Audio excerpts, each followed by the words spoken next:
अस्सलाम वालेकुम to everyone. I hope कि आप सब लोग ठीक होंगे। आप देख रहे हो जेके स्टडी पॉइंट और इस वीडियो में हम डिस्कस करेंगे JK BOPEE BSc nursing paramedical technology course के लास्ट डेट एक्सटेंड के बारे में। इसके अलावा जो यहाँ पे रजिस्ट्रेशन अभी हो रही है, जिस हिसाब से रजिस्ट्रेशन चल रही है, 30,000 से ज़्यादा रजिस्ट्रेशन यहाँ पे कंफर्म हो जाएंगे। उससे कितना इम्पैक्ट पड़ेगा कट ऑफ पे, आपके जो फार्मर्स हैं वो कब तक चेक हो जाएंगे, एडमिट कार्ड्स कब आएंगे आपके, इसके अलावा जो एग्ज़ाम डेट्स है वो अब क्या रहेंगे।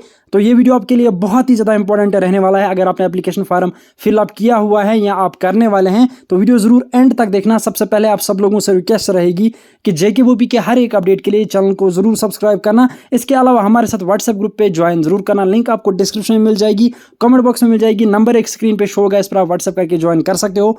बाकी जितना हो सके इस वीडियो को शेयर करना अपने दूसरे दोस्तों के साथ, ताकि उनकी भी हेल्प हो जाए, उनको भी इन अपडेट्स के बारे में पता चल जाए। तो स्क्रीन पे आप नोटिफिकेशन देख सकते हो। जेके बोपी की तरफ से आज ये नोटिफिकेशन रिलीज की गई regarding BSc nursing, BSc paramedical, BSc technology courses 2025 के रिगार्डिंग यहाँ पे जो आपका डेट है वो एक्सटेंड कर दिया गया है।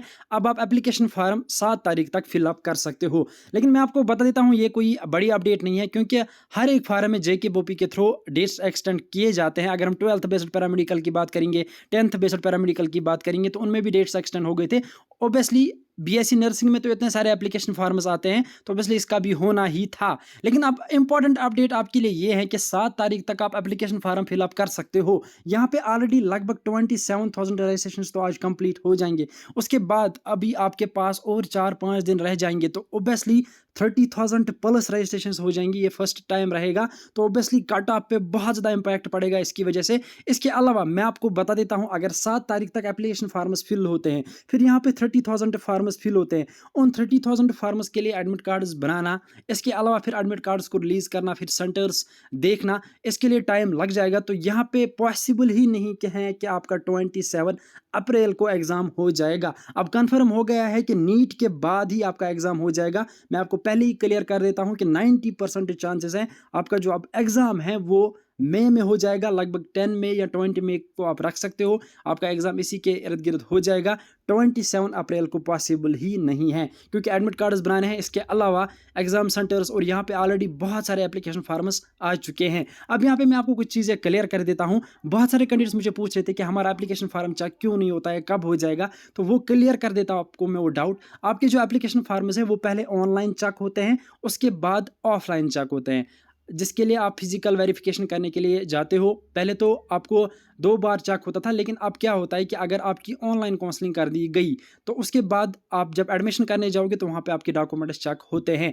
अब बहुत सारे कैंडिडेट्स ये पूछ रहे थे कि हमारा जो फार्म चेकिंग ऑप्शन है वहाँ पे नो दिखाता है। तो मैं आपको बता देता हूँ, आपके एप्लीकेशन फार्म चेक होते हैं लेकिन वो नो ही रहता है, क्योंकि मैं आपको बता देता हूँ जो आपके एप्लीकेशन फार्म चेक होते हैं वो रफली होते हैं। ऑब्वियसली वो एक एक करके अगर करेंगे तो बहुत टाइम लग जाएगा, फिर तो बहुत ही ज़्यादा उनको लेट प्रोसेस चलेगी। तो यहाँ पे मैं आपको क्लियर कर देता हूँ, एप्लीकेशन फॉर्म चेक होते हैं। अगर आपके डॉक्यूमेंट्स में डिफेक्ट हैं वो आपको फिर क्लियर करना पड़ता है। आपकी कैटेगरी में डिफेक्ट है, इसके अलावा अगर डेट्स में डिफेक्ट हैं या नेम वगैरह में डिफेक्ट है वो आपको क्लियर करना पड़ता है। उसके लिए अलग से आपको नोटिफाई कर दिया जाता है, जेके बोपी की तरफ से आपको जाना पड़ता है, आपको रीज़न बोलना पड़ता है। बाकी अगर आपको कोई बोल रहा है कि फार्म चेक नहीं होते हैं, एग्ज़ाम दे दो वगैरह वगैरह, तो ये चीज़ें आपको पहले से ही सीरियस लेनी पड़ेंगे, तब जाके आपको आगे प्रोसेस में प्रॉब्लम नहीं होगी। तो ऐसे ही जो कैंडिडेट ख्याल रखेगा कि अगर किसी ने कोई गलती की है, कोई डॉक्यूमेंट अच्छे से अपलोड नहीं किया है या कोई भी मिस्टेक आपसे हुई है, तो उसको आज ही क्लियर करने की कोशिश करनी चाहिए, क्योंकि कल आपका एडमिट कार्ड आ जाएगा। फिर आप एडमिट कार्ड पे अगर नेम आपका गलत होगा फिर आगे प्रोसेस वैसे ही चलेगी, या अगर आपकी कैटेगरी गलत होगी फिर कट ऑफ में इधर उधर हो जाएगा, फिर आपको सीट जब अलॉट हो जाएगी उसके बाद कैटेगरी सही नहीं निकलेगी। तो ऑब्वियसली ये चीज़ें होती है, तो इसलिए आपको पहले से ही ध्यान रखना पड़ेगा और पहले से ही डेट्स भी देखने पड़ेंगे। इसके अलावा आपको पहले से ही फार्म को देखना पड़ेगा कि मैंने कोई गलती मत की है। बाकी किसी और पे आप ध्यान मत दो कि फार्म चेक नहीं होते हैं, आप जाके कुछ भी लिख दो, कुछ भी अपलोड करके अब बस फार्म भर दो तो फिर कुछ नहीं होगा आगे, ऐसा कुछ भी नहीं होता है, फार्म चेक होते हैं। तो ये तो रहा फार्म चेकिंग के रिगार्डिंग। अब एडमिट कार्ड्स के रिगार्डिंग मैं आपको बता देता हूं, लगभग 7 तारीख के बाद 15 दिन के बाद आपके एडमिट कार्ड्स आ जाएंगे। लगभग 15 से 20 दिन लग जाते हैं एडमिट कार्ड्स आने में, तो ऑब्वियसली तब तक 25 डेट पहुंच चुका होगा। तो आपका एग्जाम फिर 27 को पॉसिबल नहीं है, फिर मई में ही आपका एग्जाम हो जाएगा। अब मैंने आपको सारे डाउट्स क्लियर कर दिए, एग्जाम कब होगा, आपके एडमिट कार्ड्स कब आ जाएंगे और लास्ट डेट एक्सटेंड होने की वजह से अब कट ऑफ पे कितना इम्पैक्ट पड़ेगा, क्योंकि यहाँ पे 30,000 से ज़्यादा रजिस्ट्रेशन हो चुकी है। अगर हम 30,000 की बात करेंगे तो मैं आपको बता देता हूँ लगभग 5,000 आपके पास सीट्स है। तो ओबियसली अगर हम 25,000 स्टूडेंट्स को काट के 5,000 आपके पास सीट्स है, उसमें से अगर बहुत सारे कैंडिडेट्स ट्राई के लिए आएंगे, अगर हम 10,000 कैंडिडेट्स भी ट्राई के लिए रखेंगे जो ट्राई के लिए सिर्फ एग्जाम दे रहे हैं, उसमें से अगर हम 5,000 इधर उधर भी रखेंगे कास्ट, उसके अलावा यहाँ पे अगर हम रखेंगे PM++ हैं किसी और कोर्स के लिए, या कुछ कैंडिडेट जाते नहीं एग्जाम देने वगैरह वगैरह चीज़ यहाँ पे हो जाती है, तो फिर भी 15,000 रजिस्ट्रेशन, उसमें से 15,000 में कंपटीशन रहेगा और फिर 5,000 सीट्स हैं। तो यहाँ पे बहुत ही ज़्यादा हाई कट ऑफ होने वाला है मेरे हिसाब से। तो इस साल लगभग पिछले साल से 5 से 10 पॉइंट ज़्यादा कट ऑफ हो जाएगा। तो बाकी फर्दर आगे क्या प्रोसेस चलेगी वो मैं आपके साथ शेयर करता रहूँगा। टाइम टू टाइम हमारी चैनल को सब्सक्राइब करके रखना, इसके अलावा हमारा व्हाट्सएप ग्रुप ज्वाइन करते रहना।